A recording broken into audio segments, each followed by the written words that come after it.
Hello and welcome to the Magic Mirror Podcast. I'm your host, as usual, Khan the Trinket Mage, and with me is my co-host, 33 Elk. Hello. Additionally, we have our other co-host, Salubrious Snail. Hello, hello. And today's episode, we are going to finally get into the hot takes that we were supposed to do in the episode with Travis, but he yapped for too long. So now we're going to get into your hot takes on this episode. We pulled this from old posts that happened a couple weeks ago. This is separate from the questions in the Beseech the Mirror section, which we will also try and get to as well, get some of your questions. So a lot of audience feedback in this episode, which we'll see if that's better or worse. But before we get into that main topic, all three of us went to pre-release this last weekend for Secrets of Strixhaven. What do you guys think? Initial thoughts on the set? I had so much fun. The set in general seems good, and my deck in particular was having all of the fun. Hell yeah. Listen, I already just don't like sealed that much. Same. Seeded pre-release makes it even worse. Okay, I'm so hip to that. All right, you go, but I agree. Yeah, I don't like sealed already because sealed is kind of just I'm trying to think of a better word than dick measuring contest to say because it's a very luck oriented. Yeah, whoever opens the most rares is the one who typically will win the game. Yeah. And that's the way sealed goes. And I understand why they went to sealed, right? You don't need to make pods of 8 or whatever for drafting, right? Sealed is the better pre-release delivery. It's a better introductory limited format by a wide margin. Exactly. I much prefer draft. That being said, I'm earmarking the fact that I hate seeded pre-release, right? Where you have one pack that's seeded towards only one of the colors. I hate both of these things. I think they lead to less engaging and interesting experiences. They sacrifice that for better new player experience, right? So that's why they kind of use them for pre-release. But I still enjoyed it. I still had a good time during this pre-release, actually, despite those two huge negatives that I typically hate, right? I did not like Tarkir as much as this, despite Tarkir also being a seeded sealed pre-release. So I was kind of dreading it. I was kind of just going to trade and find the cards I want day one. And then I don't know, I had a good time. I had a fun little Prismari deck. It was the seeded pack, of course, the deck kind of just built itself, that's a negative, but the gameplay was a lot of fun, even though the deck building was kind of shortcutted. Yeah, I also had Prismari, and I was a little sad because I just had absolutely no reason to splash. I even had an Emeritus of Woe. Whoa. Yeah, whoa. And I wanted to splash black, but there was just zero reason for me to splash black whatsoever. So I don't know. I have a little bit of beef with the seeded packs as well, but that's okay. I had a fun time. My pre-release, I got the Lorehold one, and my problem was I got all these Lorehold cards from my pre-seeded one, and then the rest of my packs were all other colors, and I was I don't really know what to do, and I had a really awkward draft because of that, and I feel when it's the opposite problem, if you get the seeded one and your rares and mythics are for those colors, your deck kind of builds itself and it's way stronger, Yeah, I only had one rare in colors, and that's because I opened 2 Fix What's Broken, which is literally the worst card in the set for limited. It has to be, right? Besides the Petrified Hamlet. Sorry, what card? Fix What's Broken is the 2 white-black sorcery, pay X life, and then you get to return everything of that mana value from your graveyard to the battlefield. Yeah, definitely not good in limited. It's really bad, especially when your seeded pack is Prismari. So I only had one rare in my deck, and sure enough, whenever an opponent drew more rares than me, I typically exploded. Yeah. I don't know. I had such killer uncommons in my pool that I just didn't even feel to be fair, I did also have Resonating Loot, which is an utterly insane rare. Oh my goodness, that card's crazy. But the number of crazy uncommons for Prismari in this set is kind of nuts. Muse Seeker, Senar, Unfinished Genius. What is it? Flow State? Muse Seeker is definitely a really strong card. That card's sick. I opened a stock up, which might as well be a rare. Anyway, I don't know about you guys, but I got absolutely ran over by a cuboid colony. I don't know if that happened to you. That card's good. I didn't lose to one, but the card is good. I lost to 5-color Archaics, and they actually got the Transcendent Archaic. It's the 7-mana 6/6 with Vigilance, Converge, draw X cards, where X is the number of colors of mana spent on this, and then you discard 2, and they got it for the full 5, and they were I'll draw 5, discard 2, and I got completely crushed. Damn. At the end, I ended up 2-1 with my pre-release, so I don't know, still winning record. I went 1-2, but all my games went to they all went to round 3. No, maybe against the 5-color one it didn't. Close games though. All of mine were extremes. They were either 2-0s or 0-2s. Mine were all really close. Players with 1 or 2 life left. I 2-0'd 3 times. my deck felt so good. I've never had a deck that felt so loaded with like draw and filtering. It was crazy. Hell yeah. Yeah, I'm excited to draft this set. The draft is probably going to be insane, right? I know. Oh my God, it's going to be so good. Yeah. There's like decent stuff to bind the different color things together, right? Ish, kind of. Yeah, there's like the surveil lands are like pretty decent. Yeah. I guess the hybrid cards aren't actually like really hybrid cards. They're just like a little more flexible on the mana cost, so it makes it easier to splash, I guess. Yeah. Are there any cards that you were happy that you opened at pre-release or anything like that? We kind of gave like a small overview of like what cards we were kind of interested in for the set, but I'm just curious if you guys got all the cards you wanted. I got no cards that I was interested in from my pull, but a friend of mine opened a foil traumatic critique and gave it to me, so I will be putting that in a deck because I love that card. Nice. I don't remember if I was actually looking for anything from this set particularly. I'm sure I'll find something later. So I wasn't really looking for anything, but I did kind of hold on to a bunch of Prismari rares that I know Hans wants for his little Lila deck. Oh, I did open the Black Paradigm card, which I might put in something. Ooh. The Black Paradigm is pretty cool.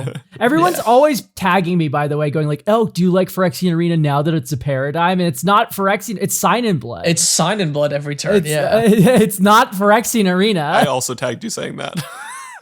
Yeah, it's a 5-mana Sign in Blood. I was the first person to tag you saying that. I had like a buy list of like 40 cards, or something obscene like that. And I've managed to get that down to around 20 now. So I did a lot of trading on day one. Nice. Yeah, I was mostly looking for a bunch of the cards for my IRA life gain deck. That's like my boring Grey Merchant of Asphodel, like mono black drain list, right? And there was a lot of life gain stuff because, of course, the Golgari theme in Strixhaven is life gain. So there's like 3 like black cards that cared about gaining life, which are shoo-ins for the mono black deck that cares about gaining life. Yeah, my pre-release promo, in air quotes there because it's just a random foil, was Tragedy Feaster, which I wasn't able to use. That's a good card. That card is funny. It is a good card name. Yeah. Yeah. This is going to sound so pathetic and funny, but the card I was like the most hyped for was Poisoner's Apprentice. What the heck is that? It's an uncommon that's really kind of just okay. It is 3 mana for an Orc Warlock that says when this creature enters, target creature an opponent controls gets -4/-4 until end of turn if you gained life this turn. So the way this card is worded, it actually works with IRA. So if you play IRA on turn 3, which says whenever a black creature enters, you gain 1 life and each opponent loses a life. You play that on turn 3. Turn 4, you play the Poisoner's Apprentice. You are able to target opponent's creature with the ETB of the Poisoner's Apprentice and then have the IRA drain happen first for a black creature entering. And then their thing gets -4/-4 because of where the if is positioned. It doesn't say when this creature enters if you gained life this turn. It says when this creature enters, target creature and opponent controls gets -4/-4 if you gained life. So the trigger always happens. It checks for the life gain during the resolution of the trigger, if that makes sense. Interesting. So I thought for a second that it maybe didn't work, but there isn't an intervening if is the words that judges said at me. So it works. Okay. That's cool. The reason why I'm so excited about this like really bad Ravenous Chupacabra is because of my curve where I go IR on turn 3, turn 4, I'm able to play this 3-drop. I have 1 mana left over. Do you know what 1 mana is perfect for? My like infinite number of scam spells that I run in the deck, like Feign Death and Not Dead After All and Supernatural Stamina and Malakir Rebirth. Yeah. So what I can do is I can tap and sacrifice it to IRA, draw a card after targeting it with the Feign Death, and it turns all of my Feign Deaths into slightly smaller dismembers. Because the black creature comes back, I gain a life. I gain life this turn. Your creature gets -4/-4. It's just something scratches like it just scratches an itch in my brain to like have like a card that turns these other cards in my deck into different cards. I don't know what it is about this card, but I just love it. That's fun. Okay. Should we move on to our main topic? Sure. We have, from thousands of comments, filtered out some of the best, spiciest, and hottest takes of yours, and we will talk about them here on the podcast. All right, the first one here. Don't know how hot it is, but if someone doesn't have blockers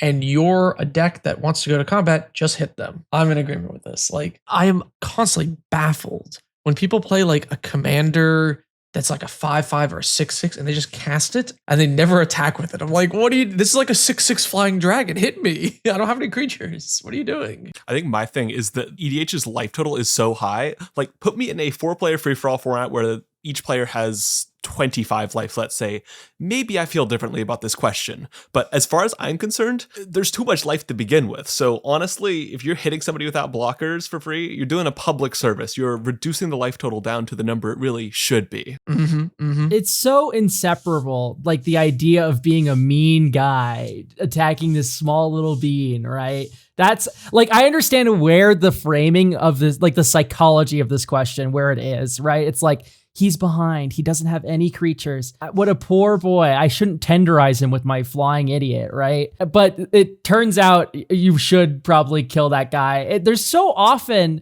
these games where the person who's behind gets left alone for so long that they go, okay, well, I'll cast Approach of the Second Sun, reprieve Approach of the Second Sun, and win. You know, it's just like, I don't know, like, I typically see no creatures on board as kind of a threat. Like they're about to like combo off and kill me kind of, but maybe that just like tells you more about the games I kind of play. I've also heard some people say, and I kind of agree with this, if you see somebody like struggling really hard for lands, they probably kept an opening hand with some disgusting shit in it that just didn't have enough lands. Yeah, no, that's actually entirely true. Whenever I'm playing someone in Modern or like a more constructed format where it's just 1v1, you're able to focus on one opponent entirely. Whenever they miss a couple land drops and they're still like deploying like 1-drops and 2-drops, but the rest of their hand isn't entering play and they're missing those land drops, you know those are spells. And once those spells come online, how messed up are you going to be? Like, chances are they built their deck to do things, right? Right. I should have an example of this. In the game that I played against Hans when we were in Tacoma, I was stuck on 2 lands and I was like floundering around. I just had my commander in play, but I had gotten 1 poison counter on Hans. And I was stuck on 2 lands for multiple turns.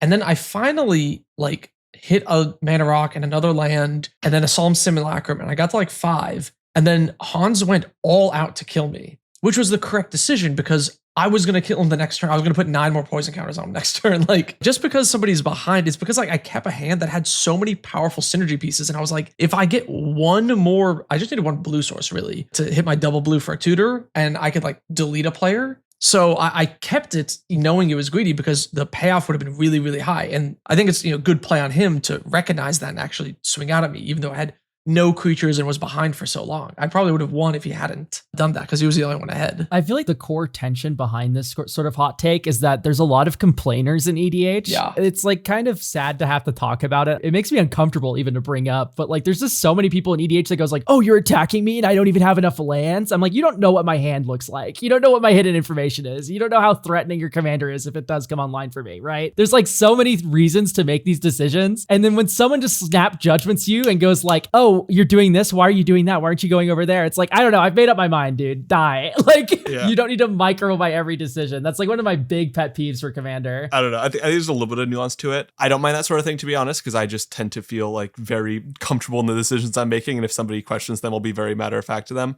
But there are times when it's like, I will try and kind of weigh, okay, what power level am I playing at? Okay, obviously this person doesn't have blockers. Is there another person that is doing better and has kind of a similarly effective low number of blockers, even if it like requires a little bit of thought on my part? Because like it feels kind of lazy to just attack somebody just because it requires no brain cells. Is there somebody who's maybe doing well? So I think there's maybe a little bit of nuance there, and I will sometimes like kind of stop attacking somebody once they're down to like 20 or 18 if they're still kind of floundering. But yeah, it is tricky. It's an uncomfortable subject. Social dynamics are weird. All right, moving on to the next hot take. The problem with stacks is that since Wizards does not support it much in modern times, only the most egregious stacks pieces are used. If they were to make a stacks commander precon and give it similar attention to how Infect got the toxic treatment, then it would be hated way less. Yo, this is like the whole fucking thesis of my longest video. So I like this. I don't know. Is this the whole, what video are you talking about? My video about stacks. Oh, is that your longest video? I didn't know. Yeah, it's like 36 minutes long. I haven't had any like real big chunkers like you've had. That's probably better for you. Those take way too long to work on. Do you guys want to do this one or nah? I don't know. I think we all just kind of mindlessly agree to it and move on, right? Yeah, Like, that's sounds fair. good. Yeah, I just agree with it. I don't have that much to say aside from yes. This next one says, I think EDH players need to invite more single moms to the game. What does That one, mean? of course, we need to do. Yeah, another one we all mindlessly agree on, but Yusuf will leave this one in. Yep. They bring like really good snacks. I don't even like want to hit on them. You just know moms always bring snacks to the function.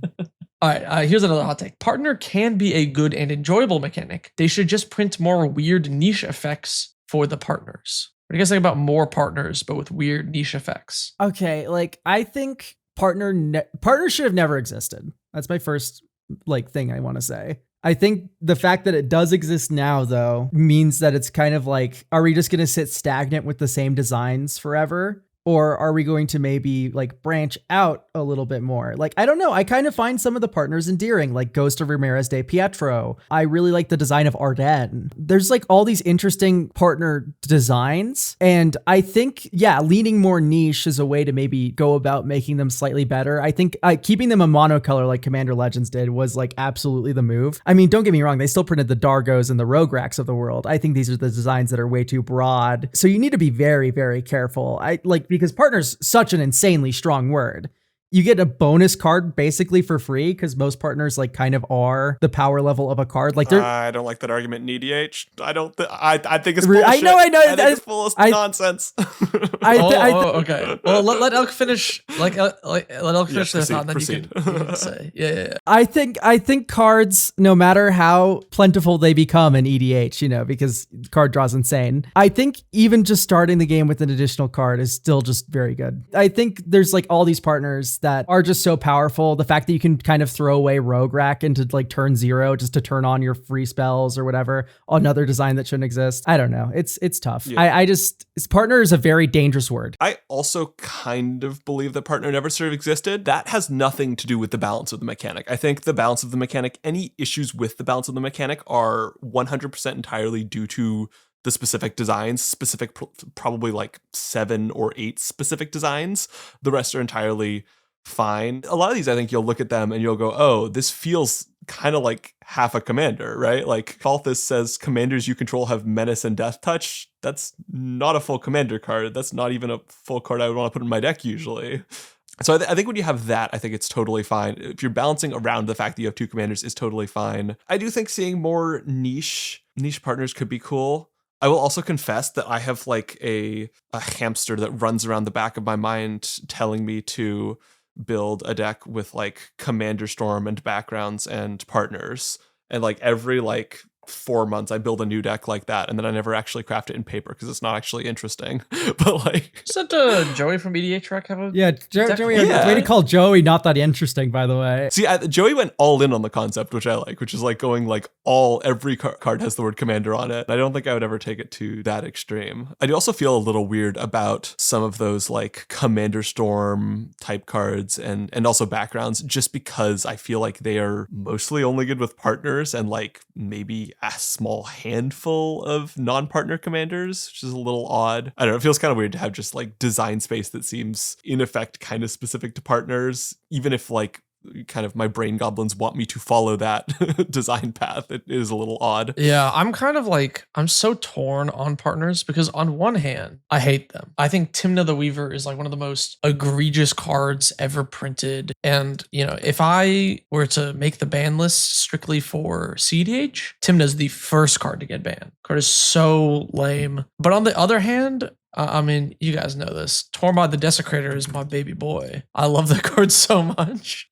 And it's really bad. So partners, because the mechanic I think is very strong, they work fine when you have these niche effects. Tormod the Desecrator is a very specific effect.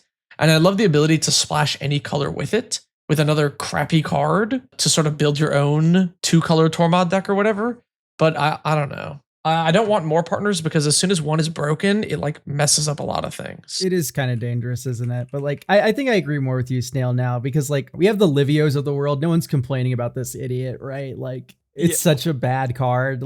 So long as you're designing below power level commanders for partner, This is always going to make some number of very extremely online commander players erupt in horrible fury, but I broadly trust Wizards of the Coast on their specific card designs, honestly, especially with something like partner that they already know is an issue. So I kind of believe that if we got more partners, they would be fairly safe.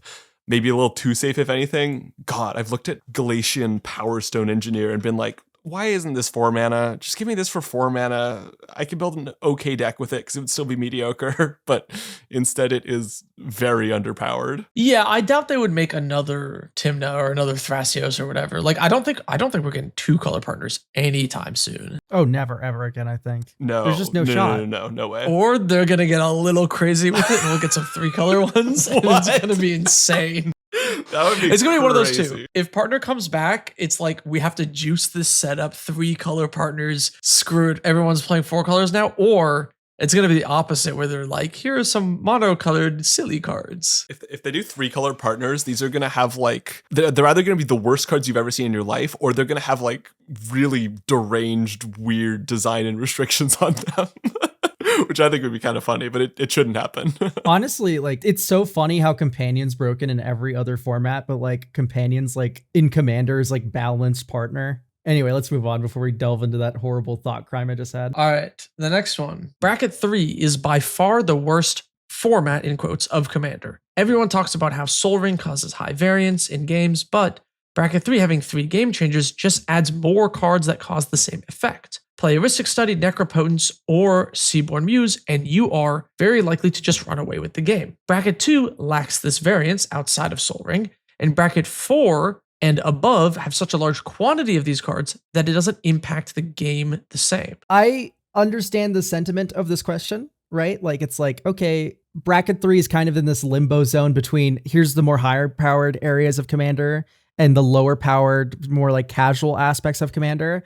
But I think it all has to come down to pace is what I would describe this the most as. Like, I don't know, like, I think there's certain things that appeal to people about Bracket 3 that just aren't answered by 2 and 4. That, like, I don't like the pace of a 4. I don't like the pace of a 2. You know what I mean? I feel like the games are too fast at 4.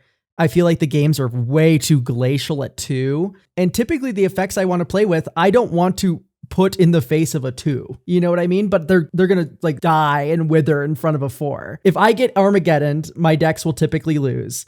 But my decks are fast enough to the point where if I did this in front of Mr. 2, he would explode and die on like turn 6, right? So there's this like need for a middle point, but it also inherits the worst aspects of the upper and like its older brother and younger brother, so to speak. You know what I mean? Where it's like, yeah, you get the high power punchy games where like someone runs away, like you like it, like the 4s. And then also it can tend to be a little bit slower and like bad, like 2. It's like, I don't know. There's no good format of EDH. Can I just say that? I think EDH just that is could be your inherently hot flawed. Yeah, I think EDH is just an inherently flawed game, and it's something that you're doing with friends and or like, you know, people that are like-minded just to like, hey, look at what I can do. Like, the point is to win, of course, but I think also the spectacle of EDH is part of the point, not the fact that it's a good game necessarily in terms of construction. Yeah, well, and I think also treating Bracket 3 as a format is kind of incorrect, and that's a really easy thing for me to say, but I think in practice it is kind of difficult to know how to treat Bracket 3. You know, if I'm pulling up to a table with a bunch of other people who say their decks are Bracket 3, somebody might have the like most tuned possible version of this scary mid-range commander, and somebody else might have this random deck with a single game changer in it that doesn't do a whole lot. So I think it is tricky. And yeah, I think it does kind of just need to be talk to your opponents more. I think, unfortunately, brackets have not eliminated the need to talk to people. Sorry, the way you phrased that made it sound like you hate talking to people. God damn it. I thought this was going to be my moment. Finally.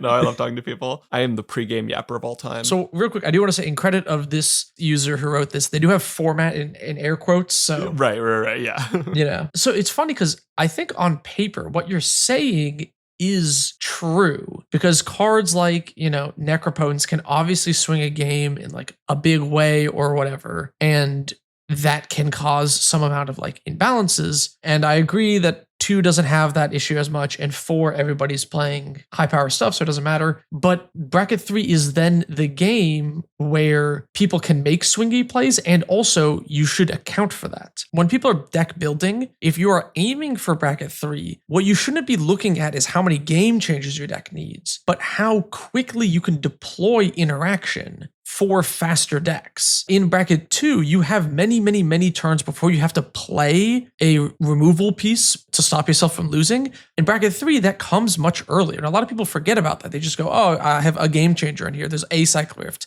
So I'm on bracket 3 now. But then they lose to the turn 3 Necropotence because, they're not packing much, if any, enchantment removal. And then that ends up being the problem there. I think bracket 3 is a lot of fun when I'm playing my control decks or whatever because I have interaction. So when people do a swingy play, I can do something about it and we move on with our lives. Can I just pose an interesting question to you two?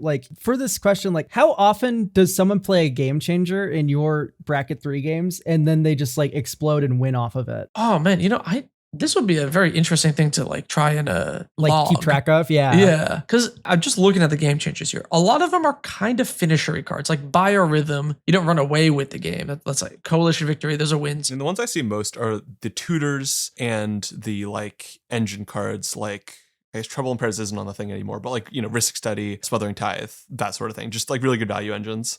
And the answer is I honestly can't think off the top of my head how often somebody wins. It's definitely not an overwhelming thing. I don't feel the game has been shattered after a game changer has been played. Yeah, I think Bolus's Citadel is probably the closest to that for me. For sure. I have seen many people play Bolus's Citadel and then go, and the game is over. That happens pretty often. Yeah, I've also seen Bolus's Citadels where they go land drop off the top and I hit another land, pass, right? I've seen Bolus's Citadel do that before. I agree. I think the most memories I have of a game changer winning, it was Bolus's Citadel. And don't get me wrong, I love my baby boy, but it is definitely one of the more powerful cards on that list that can lead to those giant impactful explosive moments. Smothering Tide's the only other one I can think of where I'm I lost because this person had a Smothering Tithe in play and I just didn't draw any of my removal. Natural Order I've definitely lost too. Oh yeah, for sure. But you more lose to the Crater Hoof that comes out of the Natural Order. Sure. But yeah, I understand what you mean. Yeah, no. So yeah, I definitely have some memories of game changers winning games, but typically whenever I lose a game, it's because someone slammed a Blood Artist into a full board or something, right? No game changers had a part of any of it. I guess there's Underworld Breach as well, but that's a combo piece, right? That's they find their third combo piece. I literally never see that card. Yeah, no, same. I was about to say this is completely anecdotal, but I've never seen Underworld Breach in I a bracket love 3 game. playing Underworld Breach in my mono red decks as just recursion because there aren't that many ways to recur an enchantment in mono red. So I play my breach in just a value breach, and then I go cast my enchantment in my artifact from my yard, and then that's the end of my breach. I think it's pretty sweet for just mono red. But yeah, outside of that, I don't see many people play it. It's an efficient card. It probably works pretty decently for that. Oh, it's a super regrowth in mono red. Oh, especially if you run any amount of rituals at all, you can just power out super hard, but even the lack thereof. Yeah, then that's just doing an actual Underworld. Yeah, I think it's hard to concoct a scenario where some of these cards run away with the game and win. You could say that about the fast mana, right? Mana Vault or whatever. But if your deck is one that can Mana Vault and combo off super fast, I don't know if you're bracket 3. It's hard to be honest about the bracket system and also go here's my mana vault, I win. Yeah, it requires a lot of intention and knowledge of deck building where it's I think a lot of people are able to whip up a really good deck but not a lot of people are good at judging where it lies on the power of things. I think you're able to build a deck that wins. An average commander player is able to do that. Understanding how powerful it is, I think that requires another 2 levels of expertise maybe to have the vocabulary to explain or even place your deck on a power scale after building it. I mean, that's because a lot of players don't know what the top end is. I feel how can you rate it on a scale if you don't know what the best breach combo is? Because that's the strongest. So how can you put it if you don't know where the upper end of the scale is? How are you going to put it on the scale accurately? Well, I also imagine a lot of people build a deck and then try to put it in a bracket, which will make this a little bit more difficult. Typically now I will almost always be focused on what I want a deck to be doing. Am I doing this as kind of a normal mid-power deck? Am I doing this as kind of a chill bracket 2 deck? Am I trying to sweat it up, be bracket 4? I still did recently end up with a deck that felt kind of on the edge of 2 and 3, but I think generally if you're building with a specific intention in mind, I think it's easier. But that's also hard. That takes a lot of experience. You have to play a lot of EDH games to know what a bracket 2 game looks like, or what a low power game looks like, what a bracket 3/mid power game looks like, etc. Right. True. Next hot take? Let's do it. Yep. The format would be better if the starting life total was lower. Is this a hot take? No. No, not particularly. I think I agree, but I also think the cat's already out of the bag. You know, Agreed. All right. we're just past the point where it's possible to do anything about All it. right. All right. Now we're really cooking with some spicy takes here. Lightning Greaves creates more unbalanced and blowout games than Soul Ring. I think you are just like an insane person if you've typed that. Can you please make this make sense, Snail? Here's the Absolutely. question. Is this a person who doesn't think Soul Ring is that bad, or is this a person who has been hurt spiritually by Lightning Greaves? That's my question. Right. Are they going, look, your commander steamrolls the table if it sticks out on the board, right? There's some value create like Crick, Son of Yawgmoth. If that sticks around, you lose, right? So Lightning Greaves forces you to then have 2 removal checks. You need an artifact remove and then actually kill their commander. So is this like, value commanders are so high that adding a layer of interaction that's needed to beat them is frustrating? Or it could also be haste could be relevant or might not be. I don't know based on their question. Yeah, as someone who's like second most viewed like standalone video is like hating on Lightning Greaves a little bit as like not as a modern staple, as a commander staple. I'm just like, I don't know. The card's just so middling, right? It's like fine. If you need protection in a deck without like white or blue, it's there for you.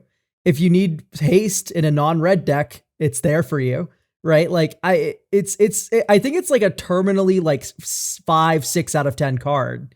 So the fact that someone has so much ire against it is just like, I need to pick this person's brain before I can even come up with a response. You know what I mean? I think it's an 8 out of 10 for me if I want both the haste and the protection. Oh, absolutely. There's certain contexts where Lightning Greaves is insane. Right. Of course. I'm just saying, generally speaking, as a staple. Sure. Right? On average, in the average asterisk. game. Yeah, I could see it. In the average game, it's an average card. In some decks, it can be the best card in your deck. Yeah. Yeah, but like if you're like running like an attack trigger on a non-haste creature, like of course like Lightning Greaves is going to be pretty good. I run it in one of my decks, right? Like I run the card, therefore it has some utility in certain decks. It's just like, is it a commander staple? Should it be in like whatever EDH Rec says it is, like 70% of decks?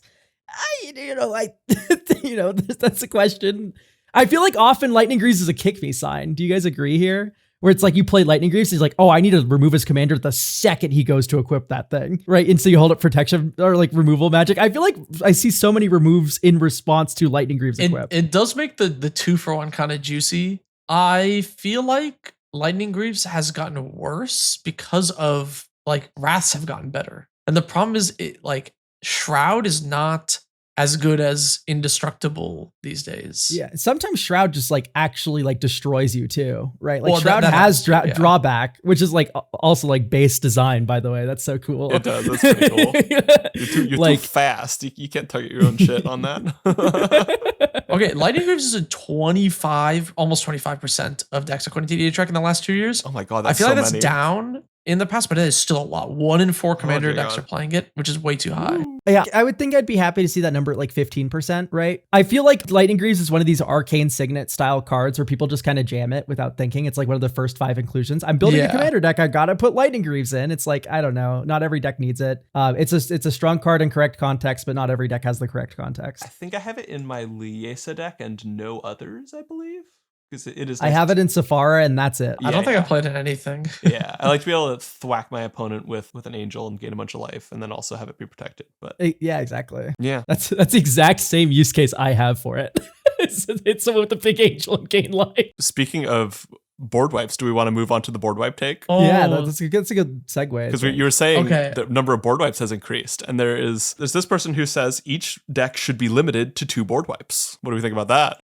I think you can't create hard and fast rules for Commander, right? There's just like, it's like what constitutes a board wipe is immediately gonna come up to like if it bounces 4 creatures. If it does Hex count as a board wipe, it kills like 6 creatures, right? yeah, I think we're questioning the realism of this suggestion, this hot take, where I think we should maybe be analyzing this one, especially and specifically in more of a philosophical way. Do we think Commander would be a better format if there were less board wipes? Yeah, probably. No, because you can just play things that avoid board wipes. I think it's more interesting to have counterplay rather than a hard limit on board wipes. But modern board wipes don't allow for very much counterplay at all. You have like your 2 or 3 options. You hold up mana for like a flicker spell or something, but like not even giving things indestructible dodges most board wipes these days. So like I would agree that cards like Farewell are problematic because Mass Exile is like bad for the game. I think that is a problem. I feel like if we had less mass exile and board wipes were more like blasphemous acts and stuff, I think that would be fine because then you just play more indestructible things, you know? We need worse board wipes. You just added like one singular additional way to avoid board wipes, and I feel like that doesn't deal with the fundamental issue that, you know, it bogs down commander players and everybody's slamming board wipes over and over again, and board wipes have an outsized level of quality in a format with 4 people, 3 opponents. Right? But what about in general more aggressive creatures, like lower to the ground, cheaper creatures? I have had people cast a whole board wipe because I played Slicer one time, you know, and that's a 1-for-1 for me, you know, because the power of this aggressive creature Slicer like forced out the interaction. I think if aggro was maybe better, such that individual cards dealt more damage. I mean, we're getting, maybe this is too off topic. I mean, to bounce off of that a little bit, my deck where I have that be the case, where like 1 turn worth of plays earns me a board wipe for my opponent, is my Rata deck. And that's because I play a bajillion lands and draw a bunch of cards, and then I don't care about any board wipe ever. And I feel like that's just kind of what too many board wipes encourages, right? Yeah, but that's paper, and then board wipes are rock in that case. And then scissors is like the aggro stuff. So then we have our rock, paper, scissors, we don't have right? our rock, paper, scissors talk. I don't know about that one. Because aggro isn't good enough. If aggro is better to punish the ramp decks. It's a casual format. Ramp decks get like... This is like releasing serpents to deal with the rat problem, right? It's like that whole gag. I don't know. For me, it's like... No, this is like a good ecosystem. I don't know. Survival of the fittest. I think a lot of people do use board wipes in a way that makes me physically ill. I think people put board wipes in decks where they just do not belong. Like the number of times I've seen like Farewell in an aggro deck, and it's like, yeah, it's a nice button to have while you're behind, but like if you're playing Adeline Resplendent Cathar, you're the board wipe guy. Your opponents want to board wipe you. Why are you running Farewell? And this is where something like, I feel like Winds of Abandon, by invitation only, is like one of my favorite funny cards, where it's like, it's a 5-mana Wrath and you choose 0 to 13. And then each player sacrifices that many creatures. And it's like in Adeline, where you have a really wide board, right? You choose 6, you kill everyone else's board, you keep your best things because you have like 6 billion tokens lying around, and then you kill everyone, right? There's a lot of very fun dynamic play that can be had with board wipes, but I feel like people just don't think about it. They're like, I need 1 or 2 Wrath effects. I'm going to pick Farewell, and I don't know, Day of Judgment's cheap. I'll put that one in. I agree. Things like Wave Goodbye, like a one-sided board wipe, does not slow the game down to a crawl because you're still swinging in with your stuff. People just get so comfortable with what they already know that they refuse to adventure outwards. And I think board wipes is one of this corner where it's been denoted, earmarked. It's this is an archetype of card I need in my commander deck because the deck building template says so. Okay, I'll put the 2 best ones that I know of in, and that's my board wipe quota done. And they don't decide to delve deeper. What synergistic board wipes can I run? What kind of things can I run in my deck that push me further ahead and don't just reset the game to parity, right? There are decks where Farewell has a good play pattern, like a Planeswalker deck or something like that, right? Where you just don't hit any of your own things. You're a super controlling deck. All of your things are sandbagged in your hand. You Farewell, reset the parity of the game. And then now you're in the late game, you start developing these huge threats, right? But most of the people I feel that play these cards just don't remotely even think about like what their play patterns are, and they just kind of jam what they know, which is kind of sad. Yeah, I mean, I think a lot of conventional board wipes almost like come off as like a table flip to me. Like, oh, I don't like what's happening right now, so I'm just going to remove literally every single thing. And so I think in that way, I find the kind of one-sided wipes a little bit more passable in the sense that at least kind of you're running them for a purpose. I also really like incomplete board wipes. So Cataclysmic Earhulk is the one that I will always mention. Yeah, I love that. There's also one that was just reprinted. I imagine this is mostly run in wall decks, but like the one that like deals damage to each creature equal to their power, or, you know, destroys permanence with mana value something or other. I think that sort of thing is cool because you have to think harder about how you're using this card, how you can break parity a little bit, probably not totally, and then your opponents are going to be left with some things. You haven't just literally flipped the table, but you know, you can kind of focus on how exactly you are managing to the game after the board wipe. Did we like agree or disagree? I feel like I don't think the game should be limited to 2 board wipes. Oh, I mean, in terms of I think some decks need a few more. Of course not. No. Yeah. We were discussing the philosophy of board wipes and EDH. I don't know. Right? I don't know if I feel like a limit on the exact number makes sense. Yeah, no, exactly. That's not the argument here, but yeah. Philosophically, are there too many board wipes in EDH? All right. Speaking of capping things you can do, how about this hot take? infinite combos should be capped at 10. And I assume they don't mean 10 combos in your deck. I assume they mean when you do a loop, you can only do it 10 times. I just think Commander players don't like Magic the Gathering. That's whenever I hear something like this, like I hate control, I hate combo, I hate stacks, I hate removal spells, I hate free spells, I hate counter spells, I hate big creature decks. I'm like, there is a line eventually you cross where you are not playing Magic the Gathering anymore. Combos are a part of the game. Like them or not, I don't care if you don't like combos. Like, they are a thing that are a part of Magic the Gathering, and you need to be fine with that.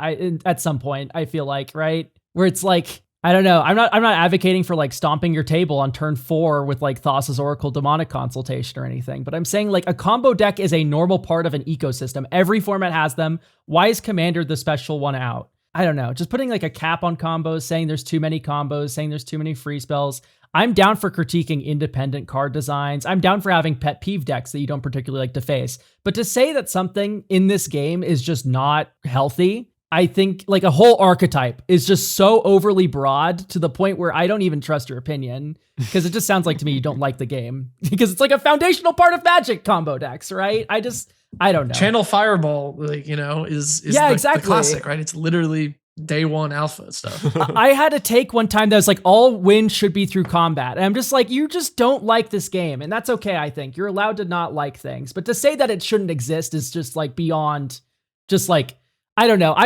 Low-key, I find it insulting as someone who loves this game and every aspect of it. Okay. I wouldn't say I'm going to run defense because I do not agree with this, but let's say this is a person who has only ever played bracket 2 games, and what they really mean is infinite combos should be capped at 10 in bracket 2 games. That should be the kind of combo escape valve for lower power games. What would you think about that? I think it doesn't work as well as you want, because let's say I have a Blood Artist sack outlet kind of combo, right? It's like a 3-4 card combo. I sack, I drain you for 10. This is the problem with adding these types of rules and stipulations. We immediately open up like a whole can of worms, and it's like, okay, then on your turn, can I do the loop 10 more times? And on your turn, can I do the loop 10 more times? And on your turn, and then I do 40 damage to everybody? That's true. Like it already adds these like, or is it that combo is 10 times? But then if I swap my sack outlet, do I get to do it at 10 more times? Yeah, that's why I feel like it's a lot more useful to analyze these questions, not in the form of like, oh, if we implemented this really weird specific hot take into the game, and a lot more like combo decks shouldn't exist, because that's what this is kind of saying to me, right? Like analyzing from that angle. I've seen people argue for this, but with a much smaller cap than 10, like 3 or 4. So this is at least letting My combos Blood Artist does 3 damage. This is at least letting combos be a little bit of a combo. I don't know. Just play like a different game. Play removal. That is play removal. That is It's also like, the answer to every single question. Also, here's like, a recommendation. play Like find a combo you like and play it. I think what I used to be a salty little EDH gremlin where it's like, oh my God, I hate this. And then I started playing with them, and then I realized, oh, it's actually just like a lot harder to assemble this kind of stuff than it first appears. I don't know. I think you just need to, there needs to be more appreciation for things that people enjoy, and combos is something that people enjoy, and to say that it shouldn't exist is, I think, just like really like heinous and weird. I'm sorry. I imagine if you kind of learn the game playing like mostly like precons and equivalent decks with strangers, I think that's going to be more likely to develop negative opinions of combos. Whereas, you know, when I've had like an established play group where one of the decks is a combo deck, and we know that, and we start to know the tells, and we start to know the timings, and we start to know the interaction points, that feels pretty fair. Yeah, I think part of it is that combo decks do fold in like a meta sense, where it's like you are able to hate Belcher out of Modern. Belcher's this really popular combo deck. And like, so you get to decide how many hate pieces you're running for Belcher, whether or not your deck is already good enough against Belcher because you have a bunch of counter spells or whatever. So because you know how Belcher works in a meta context, you are able to answer it very well. Whereas I feel like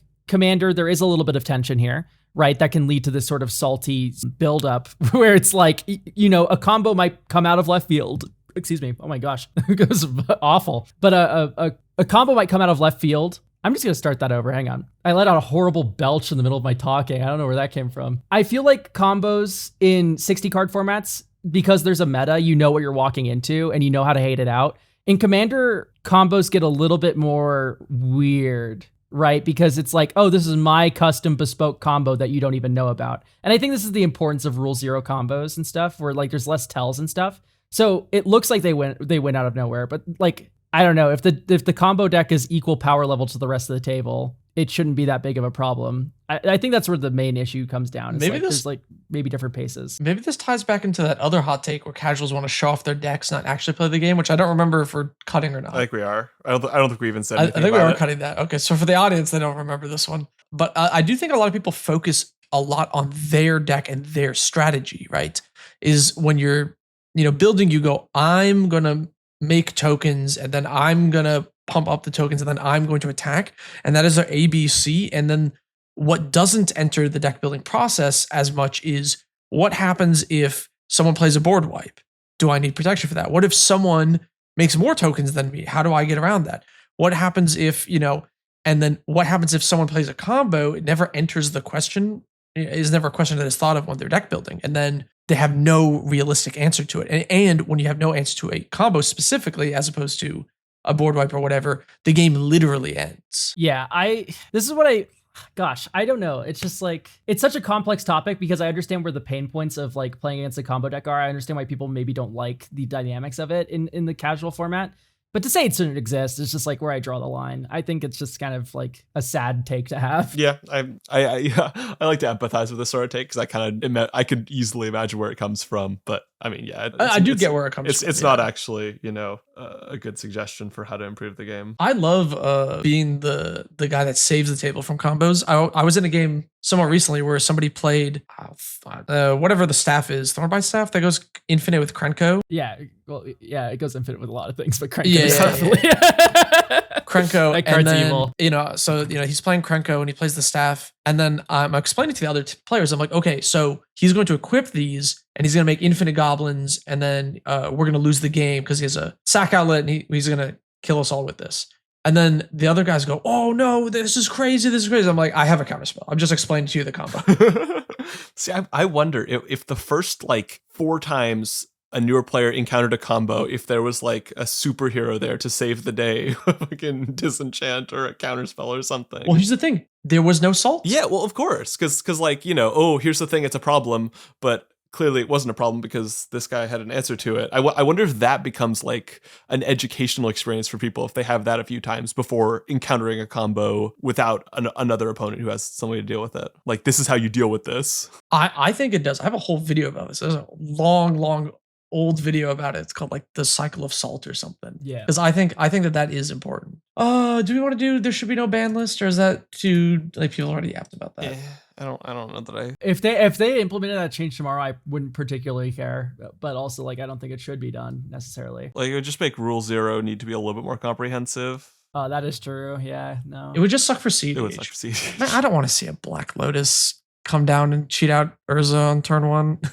Anyways, that's not what's going to happen. It's going to cheat out fucking like the wolf elf guy or some Bocha or something. I don't want that either. Prosper, some fucking mid-range bullshit. Yeah. Someone's going to cast turn 1 Shieldred and then get their Shieldred nuked and just never see it ever again. The first time I played against Shieldred, they Jeweled Lotused it into play. And then it got removed and someone else won with a combo and it had no relevance to the game. It was so funny. That's exactly what happened, like word for word with what happened with my Shieldred player. Someone in my old game store played Shieldred and I like turn 1 pathed it and he went, dude, what the fuck, man? And I'm like, it's Shieldred on turn 1. You don't want me to answer it? I did not see Shieldred for the rest of the game. That's epic. Next hot take. The dual lands and fetch lands should be banned in Commander. At this point, all they serve to do is jack up the price for multicolored decks and crowd out design space for more interesting multi-typed lands in the format because everything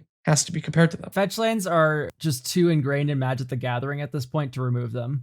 I think if you did any like movement to like try and like limit the number of fetch lands played, the game would be irreversibly worse because we've been dealing with them for so long. See, I pretty much agree, but I'm also somebody where I feel like if you walk up to a table just like being somebody who is familiar with card games and watch a fetch land be played, the fact you have to like fucking crack a land, search through your library, put out another land to like play mana, that's insane. That's like horrible game design.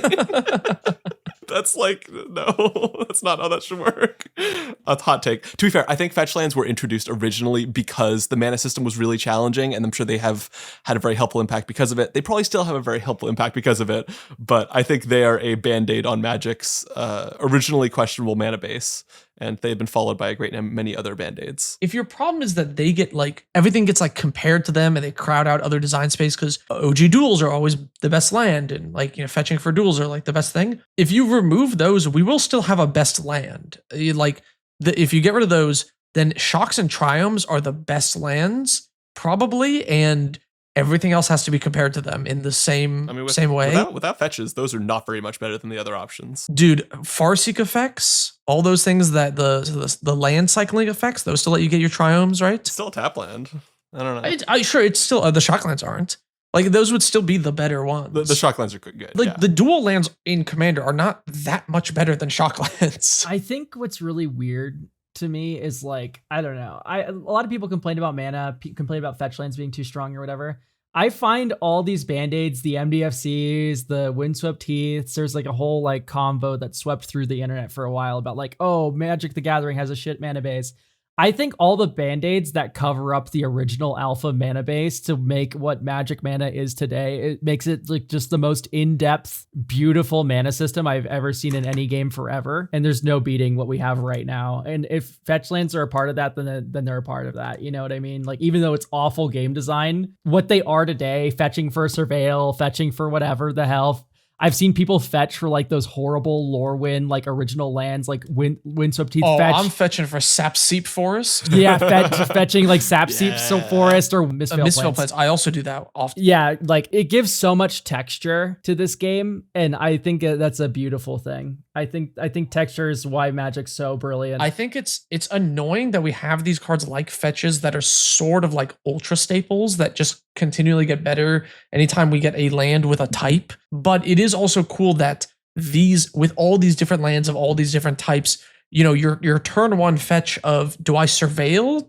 to make my hand a little bit better? Do I get a Triumph for better fixing? Like, these decisions compound. And then in addition to that, those fetch lands have, like, every single word on a fetch land can be used in some way. It is a permanent that is sacrificed. It doubles landfall triggers. It causes you to pay life. All these can be utilized in different ways. I think they're kind of like, I think fetch lands are kind of genius in their design. The mechanical shuffling apart is annoying, but there's a lot of cool play to it. They should just be in every single precon forever, so they cost like a nickel. That's so much shuffling, man. No, but I generally agree. Like, whenever I watch like a high level modern or legacy or something game, it's the fetch lands always do feel like, oh, these are adding definitely something to this. You know, they're increasing the number of things in graveyards. They're putting on some life total pressure on you. They're not free, but like they're also not horrible either. You know, seeing somebody bolt themselves turn one to play a thing is kind of funny. They are homogenous in an annoying way, but I feel like the homogeneity trade-off for the gameplay decision trade-off is just so incredibly good, right? Yeah. Also, homogeneity in your mana base isn't as bad as homogeneity in your non-land cards, because ultimately the mana base is, you know, beyond the occasional Surveil or the like shocking and like those small gameplay decisions. You know, you can have two decks with the same exact mana base that are completely different decks. Like, it's not actually homogenizing the gameplay. But yeah, I agree, Alex. Every time I see like, you know, like gameplay, it's like just insane. I love every time someone fetches for a basic because they know fucking like Magus of the Moon's gonna come down or whatever. Yeah. Yeah. I do like that we keep getting kind of more possible decisions people can make as we get more basic typed lands. I think that's kind of fun. You know, the Mystic Monastery, that sort of thing. Yeah. They just need to be cheaper. That's the only thing. Which also, proxying dual lands is like morally correct because the reserve list is stupid. Yeah. No, I generally agree with mana bases should be an easy thing to get right. Honestly, I'd rather people proxy duels than proxy fetches. I just find it annoying when everybody fetches, but I don't know. That's just a little like pace of the game thing. I would agree with that as well. Also, yeah, duels are not as powerful as fetches because they're not. They're just the tap land, right? They don't let you get all these different options that can Surveil here and there or whatever, right? Yeah. Like duels are really not that powerful. It's just, you know, some consistency, you know. Moving on to the Beseech the Mirror section, this is where you ask us regular questions, not hot takes, just like questions in general. They don't even have to be about Magic if you really want to ask something random and weird. All you got to do is put mirror, mirror in front of your question, and we'll get to it on the podcast. Maybe if we decide it's an interesting enough question. Swag Boggs on Spotify asks, mirror, mirror, I flash in my hydroelectric specimen to ask, how many MDFC lands are too many? When does the utility outweigh color fixing, etc.? I mean, there are certain MDFCs I don't run. I would say right now I average about maybe like 4 or 5 a deck. And even then you can kind of question some of the choices I make with MDFCs. Like in Cormella, Glamour Thief, I run Blood-Soaked Insight as a big 7-drop sorcery. None of the text on this card matters. All I care about is that it's a tapped fixing red-black land that I sometimes flip off Keen Duelist. Right, it increases the average mana value of my deck. That's why I'm running it. Like, you can argue that that's not worth it. In fact, you'd probably be right. I just find it kind of funny. I think MDFCs have a lot of design space left for them. I feel like there's definitely more things you can do, but I would like to see less Balaged recoveries, if that makes sense. Less things that are kind of very broad and things that are a lot more narrow and fit into a specific archetype, right? I think we've covered the broad angles. I think we want to kind of narrow down what MDFCs do, and then maybe kind of just like make some for certain archetypes, right? Yeah, I think the 2-color ones are great. In general, I think they probably should be tap lands unless they're like really specific or like not very good. Like I think for the most part, like I think a lot of the like bolt ones are just like a little bit too strong for my taste. Like I feel like I'm so obligated to put like what's it called? Or Fel the Profane. The card's so good. Witch Enchanter. Like there's just a lot that are really good. But in general, I tend to run like, 3 or 4, sometimes like 2, depending on the deck. I know people who run a lot more. I don't generally find the utility of them that high. I think having some basics, having some kind of basic untapped lands, having some utility lands is always good. I tried being super MDFC pilled for a while. Like my Sig deck has Zoff consumption in it, or it had, which is only taps for black, enters tapped always, and then it's 6 mana. Each opponent loses 4 life, you gain 4 life. Because with Sig, it does cantrip if you need it. It'll draw you a card for 6 mana. I literally cast this in a game once, and I was like, I'm drawing a card on my end step. And I wanted to test out this like maxing out on tap lands that do utility and just like play slow, play all the tap lands, screw basics. And I really tried this for a while. And I was like, oh, I'll make a banger video called like Untapped Lands or a Scam or something. And I never made that video because it turns out basic lands are really good. There's like a point where if you're playing off curve, I think more than once a game, you're behind, if that makes sense. Like if you're like, all right, I have 4 lands in my hand, I drew my 4th land, so I couldn't play it on turn 1. It's a tap land. I'll have to play off curve somewhere between turns 2 and 4, right? So you're like, I'll play a 3-drop and then I'll play another 3-drop and then I can play my 4-drop or 5 next turn. That's probably fine. Like in Casual Commander, you're not going to lose by being that off curve. But if you have to do that 2 or 3 times in a game, it adds up and it's actually pretty bad. I think it kind of depends because some 3 mana cards will be more impactful than some 4 mana cards. And I imagine the observational data here might be a little bit skewed by the fact that the average deck that runs a ton of tap lands probably will also have somewhat worse non-land plays, is my best guess. Yeah, but worse non-land plays are higher mana value usually, right? The better cards are more efficient. Usually, yeah. Yeah, but I mean, it could be like a 3 mana rock. That's not a very high mana card, but it is too much mana. Sure. That's fair. That's fair. I mean, yeah, asterisks to what I'm saying, but I feel like if you find yourself playing off curve 2 turns in a row, then that's usually pretty bad. I generally agree though. Like, I think too many tap lands and too many unnecessary tap lands, I think is a thing to be avoided. I think if you're using tap lands for mana, that's one thing, but if you start to like, get a whole bunch of utility lands in there, I think I start to get a little bit leerier.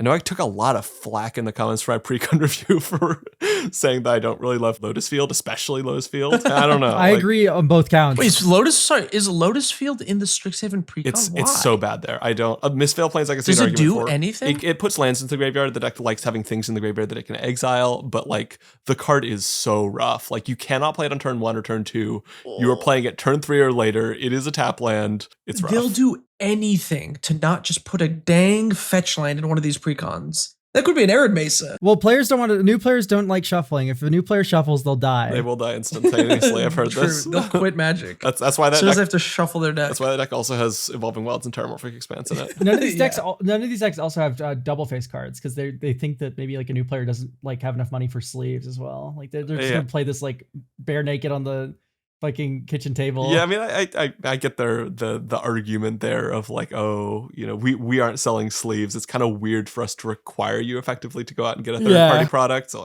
I get it, but just like put in a bunch of like those like Innistrad that's the sound I first saw them in, but like the cards that represent a card that has two faces, like that's pretty easy. I feel like the marker cards. Yeah. Does that segue into our best final hot take there? Sleeves make it harder for you to handle your cards. Bare paper is the best way to play. Ooh, that's pretty good. I think it depends. I played against the last person I played against at the pre-release was playing bare paper. We were both 2-0, and I was like, God damn, the aura of this is insane. I'm gonna die. I don't know about you guys, but I find sleeves actually make it easier to shuffle. Oh, they do. Yeah, they do. They By a do. lot. Yeah. By a lot. It's like not even like comparable. Like sleeves make a deck so easy to shuffle. Maybe all the tutor haters that hate tutors don't play with sleeves. Oh, facts. And so it's really hard to shuffle. Okay. Yeah, that must be it. If you hate tutors, I believe that you personally are playing without sleeves, and I want this to be known. Yeah, that's why Travis never plays with sleeves. True. He doesn't. I can confirm this.